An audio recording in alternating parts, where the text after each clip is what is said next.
Ito na po yung continuation ng pinaka-aabangan natin na round. Kasi po, pagkatapos ng 7 laban dito po sa ginaganap na Title Tuesday early edition ng May 5, 2025, perfect score pareho si Grandmaster Magnus Carlsen at Grandmaster Hikaru Nakamura. Dalawa na lang silang leading, so obviously round number 9, magkalaban sila. Ano nangyari? Makakakita kayo ng napakalalim na home preparation. Puti po si Hikaru nag-ipor. Sinagot ng E5, Knight F3, Knight C6, Bishop B5. Yan po yung Roy Lopez. So nag-A6 po yan, tumakbo yung Bishop, nag-Knight F3, hitting the pawn, pero kinaslingan lang yan. Normal po yan kasi pag kinapture mo, mabubuksan yung E-file eh. Kaya ang ginawa po dito ni Magnus, Bishop E7 muna. Pagka Bishop E7, pwede na pong kainin yan. Kasi pagka ganun, babalik lang. Yung capture dito, walang discovery check, magkakasting na. Anyway, ang sinagot, Rook E1 to defend the pawn. Tapos nag-B5 naman. Bakit kailangan yung B5? Important move kasi kakainin yon, libre yung pawn niya para hindi makapture. So ang ginawa niya, tumakbo sa B3, nag-casting na nga, and then C3 with the idea of D4. Ngayon, dito po may linya na popular. No? Ito po yung tinatawag nilang martial attack. Walang iba po kundi yung D5 na napaka-agresibo. Yung iba kasi dyan, D6 lang kunat eh. Pero yung D5, aggressive yan, nagsasacrifice po ng pawn. Paano? Kasi pag kinapture po yung D5, babawiin mo yan, and then pagka Knight takes may E5, libre yung pawn. Pero lahat yan ay okay lang, linya yan popular. Kasi kakainin mo lang yan, pagka Rook takes E5, C6 to defend the Knight, at ano ang nakuha ng Black? Tingnan nyo po itong dalawang pyesa. Natutulog pa. Samantalang yung mga bishop ang tutulis, magkakaroon ng magandang atake later on. Kaya nga po ang ginawa dito ni Hikaru, nag-develop na lang D3 para makalabas po yung bishop at sinagot po ng bishop D6 na nga. Umatras po yan sa E1 na sinagot ng bishop F5 develop lang. Pagka bishop F5, nag-queen sa F3 hitting the bishop at ito po ay sinagot lang ng queen H4. Hindi iniwas yung bishop. Nag-threat po siya ng capture dito. Pagpunta dito, capture na naman. Pag lumabas yung king mo, may check or whichever rook, babagsak po yung tore. Kaya napilitan po yan, mag G3 lang. Pagka G3, nag-bishop or nag-queen lang po sa may H3 na sinagot ng knight development, kailangan maka-recover, no? Kailangan maka-develop. Pero sinagot lang po yan ng rook sa may E8. Dahil hindi makalabas ito, pag kinapture mo, takes ba, kukuha ng tore yung open file, may rook E1, napakasakit ng tama nun.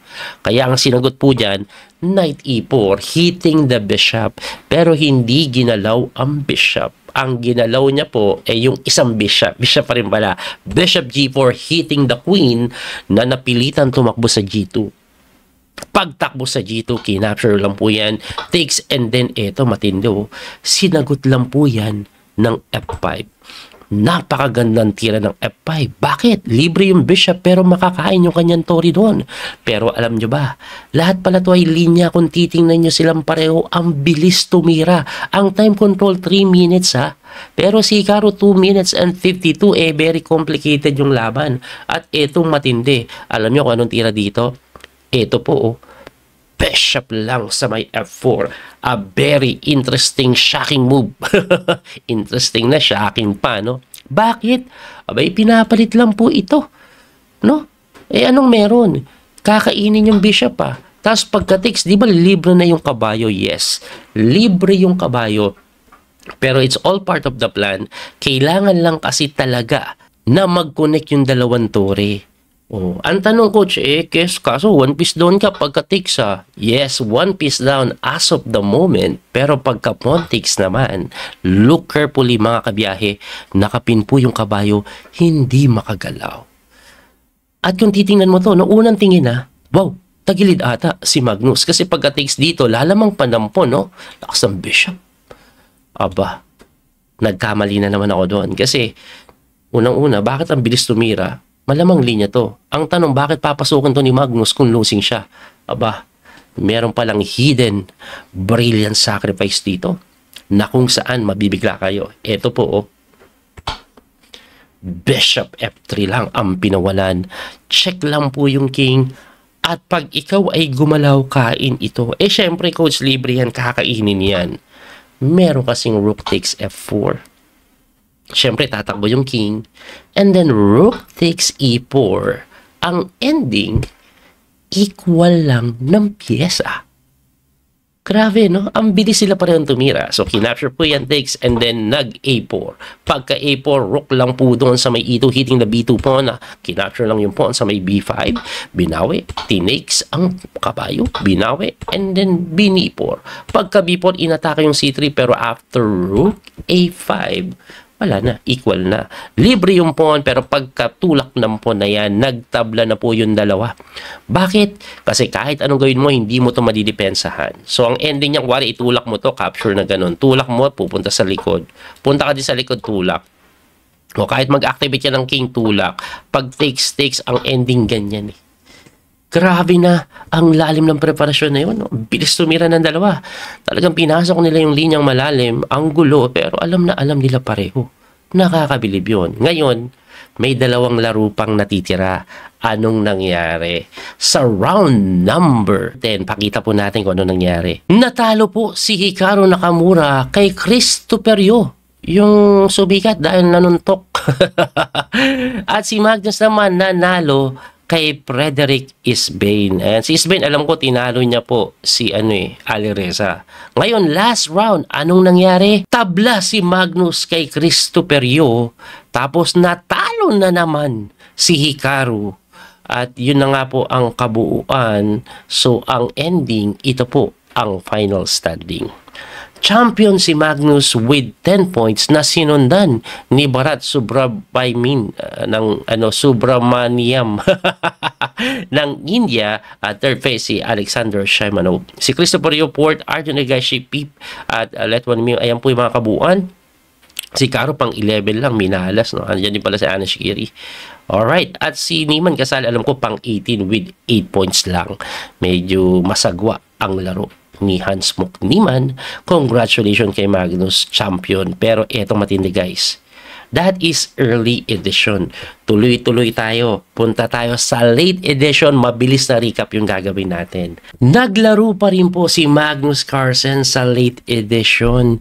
Yun nga lang, medyo inalat ang performance. Ayan o, panalo round 1, panalo round 2, pero tinablahan ni Grandmaster Marcus Rager. At eto matindi, tinalo po siya nung IM sa round number 4. At nung sinili po yan, natalo ba sa time? Hindi. Na-geniusan talaga siya.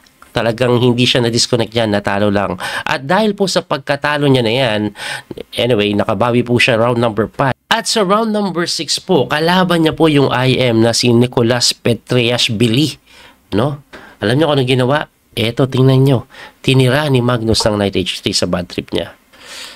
At pagka Knight H3, slightly better na agad sa black. Ayan, no? Pero sabi nitong si Nicolas pala, huwag kang maguls. Ako din. Binaboy. Baboyan. Anyway, ano nangyari? Tingnan nyo. Bibilisan lang natin.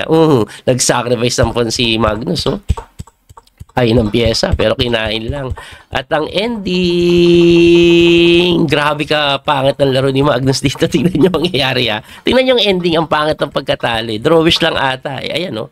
So kahit nag-sacrifice, may pagka-equal pa rin. Dumipensa. And then tumira nun si Magnus. Di tagilid agad. Bakit? Pagka rook A4 mo kasi, punta ka dito, rook takes, capture, ubosh. Ayun na nangyari. May pass pawn. So, medyo inalat po si Magnus sa late edition. Ang ending po, no? Ito po ang standing ng torneo. Tingnan po ninyo. Champion si Habukir Sindarov at second place si Hans Mok Niemann. Magandang laro ni Hans Mok eh. Yun nga lang, tinalo siya ni Sindarov. Ayun, isa lang talo niya kay Sindarov eh. Oh, pero straight siya eh. Ganon din po si Hikaru, medyo okay yung laro, kaso natabla last round yan eh, alam ko eh, natabla po yan kay Sindarov. Ayun, kung nanalo pala siya, tie for first pa siya, no? Baka champion si Hans Mok Niemann, kasi tie for first si Hans Mok eh. Oh, at ayan, si Martinez nandyan, Hikaru, Magnus, naka 8.5, pang 7 pa rin po siya. Kahit na medyo inaalat pa, at sila Arjun Higashi naglaro pa rin pala, at marami pang ibang naglarong player. Yan po ang kabuuan ng Title Tuesday. Grabe, no? Umataw pa rin si Niemann. Laging at least every Title Tuesday. Noong nakaraan, nag-champion siya isa, ngayon tie for first. Not bad for Hans Mokniman. Anyway, muli ito po yung Coach P ni Master Daniel Causo. Abangan nyo po yung paparating na tournament ni Wesley. At since magsisimula po ata siya alas 8 ng gabi sa Pilipinas yung laban So maari po ata tayo makapag-live stream. Abangan nyo po yun. Muli ito po yung Coach P ni Master Daniel Causo. Hanggang sa muling pagkikita. God bless po. Thank you po sa support. Don't forget to like and share, follow, and subscribe. Bye-bye. That little mouse, 'cause I'm an albatross.